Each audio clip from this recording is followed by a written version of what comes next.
नमस्कार, मैं हूं आपके साथ प्रिया सिंह सोमवंशी। देख लेते हैं देश और दुनिया की 50 बड़ी खबरें फटाफट अंदाज में। कृषि कानूनों के खिलाफ किसान आंदोलन का आज 49वां दिन है। किसान आज कृषि कानून की कॉपी जलाएंगे। किसानों ने आंदोलन की रणनीति में बदलाव किया है। किसान अब पंजाब में घर घर जाकर लोगों का समर्थन जुटाएंगे। कमेटी में भारतीय किसान यूनियन के भूपेंद्र सिंह मान, शेतकारी संगठन के अनिल घनवंत और कृषि अर्थशास्त्री अशोक गुलाटी, अंतर्राष्ट्रीय खाद्य नीति अनुसंधान संस्थान के प्रमोद के जोशी शामिल हैं। तीनों कृषि कानून के लागू होने पर सुप्रीम कोर्ट ने रोक लगा दी है। विवाद सुलझाने के लिए कमेटी का गठन किया गया है। कमेटी अपनी रिपोर्ट सुप्रीम कोर्ट को सौंपेगी। जब तक कमेटी की रिपोर्ट नहीं आती है तब तक कानून के अमल पर रोक रहेगी। सुप्रीम कोर्ट गठित कमेटी में भूपेंद्र सिंह मान को शामिल किया गया, जिस पर राहुल गांधी ने ट्वीट कर आपत्ति जाहिर की। राहुल गांधी ने कहा, क्या कृषि विरोधी कानूनों का लिखित समर्थन करने वाले लोगों से न्याय की उम्मीद की जा सकती है? किसान आंदोलन के लिए जान देने वाले किसान गलतान सिंह के परिजनों से आरएलडी नेता जयंत चौधरी ने मुलाकात की। देश में कोविशील्ड और कोवैक्सीन के अलावा 4 और वैक्सीन पर काम हो रहा है। केंद्र सरकार ने वीकली रिपोर्ट में इसकी जानकारी दी। सीरम इंस्टीट्यूट ने कोविशील्ड की पहली खेप पुणे से देश के 13 शहरों में भेज दी है। इन शहरों में दिल्ली, मुंबई, कोलकाता और लखनऊ शामिल। 16 जनवरी को सीएम नीतीश कुमार पटना एम्स में वैक्सीनेशन की शुरुआत करेंगे। पीएम मोदी वीडियो कॉन्फ्रेंसिंग के जरिए इस कार्यक्रम में शामिल होंगे। मोदी कैबिनेट की आज बैठक होगी, जिसमें कई अहम प्रस्तावों को मंजूरी मिल सकती है। हरियाणा में गठबंधन में दरार की अटकलों के बीच सीएम मनोहर और डिप्टी सीएम दुष्यंत चौटाला ने गृह मंत्री अमित शाह से मुलाकात की। मुलाकात के बाद सीएम मनोहर ने कहा कि सरकार पूरा कार्यकाल अपना पूरा करेगी। कर्नाटक की बीएस येदियुरप्पा कैबिनेट का आज विस्तार होगा, जिसमें 7 से 8 नए मंत्री शामिल हो सकते हैं। महाराष्ट्र में मराठा आरक्षण की मांग के बीच सीएम उद्धव ठाकरे ने पीएम मोदी को पत्र लिखा है और विवाद सुलझाने की अपील की। विदेश मंत्री एस जयशंकर ने यूएनएससी के वर्चुअल डिबेट में पाकिस्तान पर निशाना साधा। उन्होंने कहा, आतंकवाद होता है, इसमें अगर और मगर की कोई गुंजाइश नहीं होती। एस जयशंकर ने कहा कि हमने 1993 के मुंबई धमाके के आरोपियों को 5 स्टार सुविधाएं मिलते हुए देखा है। स्वामी विवेकानंद की 198वीं जयंती पर एनएसए अजित डोभाल ने जेएनयू में छात्रों को संबोधित किया और राष्ट्र निर्माण के लिए प्रेरित किया। पटना में इंडिगो एयरलाइंस के स्टेशन हेड रुपेश सिंह की गोली मारकर हत्या कर दी गई।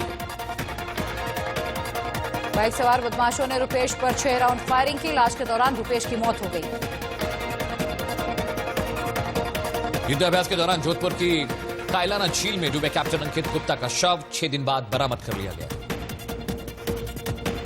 कैप्टन अंकित गुप्ता के शव की तलाश में आर्मी, नेवी और एयरफोर्स के करीब 200 जवान जुटे हुए थे। उत्तराखंड में बर्ड फ्लू की दस्तक के बाद पशुपालन विभाग अलर्ट मोड में आ गया है। विधानसभा में पशुपालन मंत्री रेखा आर्य ने अधिकारियों के साथ इसे लेकर बैठक की। महाराष्ट्र के मंत्री सुनील केदार ने इंडिया न्यूज को बताया कि राज्य में बर्ड फ्लू के चलते जिनका व्यापार प्रभावित हुआ है, उनकी सरकार मदद करेगी। राजस्थान में बर्ड फ्लू के चलते अब 3,321 पक्षियों की मौत हो चुकी है। लखनऊ में बर्ड फ्लू के चलते अलर्ट जारी किया गया है। सभी पोल्ट्री फार्म को सर्विलांस पर रखा गया है। बदायूं में बर्ड फ्लू के चलते कंट्रोल रूम बनाया गया है, जिसमें वेटनरी ऑफिसर्स की टीम को तैनात किया गया है। उत्तराखंड के जसपुर में 3 पक्षियों की मौत हो गई, जिनके सैंपल जांच के लिए लैब भेजे गए।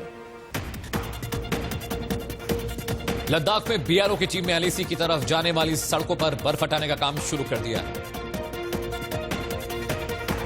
बीआरओ की टीम ने प्रोजेक्ट हिमांक शुरू किया है। चांगला, वारीला, मौसमी कला की सड़कों से बर्फ हटाई जा रही है। रायबरेली में आप विधायक सोमनाथ भारती पर स्याही फेंकने वाले हिंदू युवा वाहिनी के नेता जितेंद्र सिंह को कांग्रेस नेता राकेश सिंह ने सम्मानित किया। प्रतापगढ़ पहुंचे एआईएम चीफ असदुद्दीन ओवैसी ने अखिलेश यादव पर जमकर हमला बोला। उन्होंने समाजवादी पार्टी को सोशल मीडिया वाली पार्टी करार दिया। कैबिनेट मंत्री स्वामी प्रसाद मौर्य ने ओवैसी पर निशाना साधते हुए कहा कि यूपी मोदी और योगी का इलाका है, यहां ओवैसी की दाल नहीं गली। मध्य प्रदेश के मुरैना में जहरीली शराब पीने से 14 लोगों की मौत हो गई, जबकि 20 से ज्यादा की हालत गंभीर है। मामले में 2 आरोपियों को गिरफ्तार किया गया है, वहीं 5 आरोपी अभी भी पुलिस की जद से फरार। महाराष्ट्र के पुणे में चलती बस में युवती से रेप का मामला सामने आया है। पुलिस ने आरोपियों की तलाश शुरू कर दी है। यूपी के नोएडा में डीएम ऑफिस के बाहर अज्ञात बदमाशों ने युवक की गोली मारकर हत्या कर दी। शामली में मामूली बात पर 2 पक्षों में जमकर लाठी डंडे चले, जिसका वीडियो सोशल मीडिया पर वायरल हो रहा है। यूपी के जालौन में पुलिस के संरक्षण में अवैध खनन का काम लगातार जारी है। गोंडा में मटेरियल खरीद के नाम पर 36 लाख रुपए का घोटाला सामने आया है, जिसकी जांच के लिए 3 सदस्यीय कमेटी का गठन किया गया। यूपी के महाराजगंज में पुलिस ने साइबर क्राइम करने वाले गिरोह का खुलासा किया है। 5 आरोपियों को इस मामले में गिरफ्तार किया गया। यूपी के इटावा में रहने वाली 4 लड़कियां संदिग्ध हालत में लापता हो गईं। गुना में बेसहारा बुजुर्गों के लिए स्वास्थ्य शिविर का आयोजन किया गया। बुजुर्गों को डीएम ने फल और कंबल भी बांटे। उत्तराखंड में आज से रोडवेज कर्मचारी हड़ताल पर रहेंगे। हड़ताल में 3500 कर्मचारी शामिल होंगे। देश में पिछले 24 घंटे में 12,000 से ज्यादा नए कोरोना केस सामने आए हैं, वहीं 18,000 से ज्यादा मरीज कोरोना की बीमारी से ठीक भी हुए। दिल्ली में 24 घंटे में कोरोना के 386 नए मामले सामने आए और 16 मरीजों की मौत। दिल्ली में कोरोना के मरीजों की संख्या बढ़कर 6,30,000 के पार पहुंच गई है। महाराष्ट्र में कोरोना मरीजों की संख्या 19,74,000 के पार पहुंच गई है। वहीं राज्य में अब तक 51,000 से ज्यादा मरीजों की कोरोना के चलते मौत हो चुकी है। 24 घंटे में महाराष्ट्र में 2,000 से ज्यादा कोरोना केस सामने आए हैं और 52 मरीजों की कोरोना के चलते मौत हुई।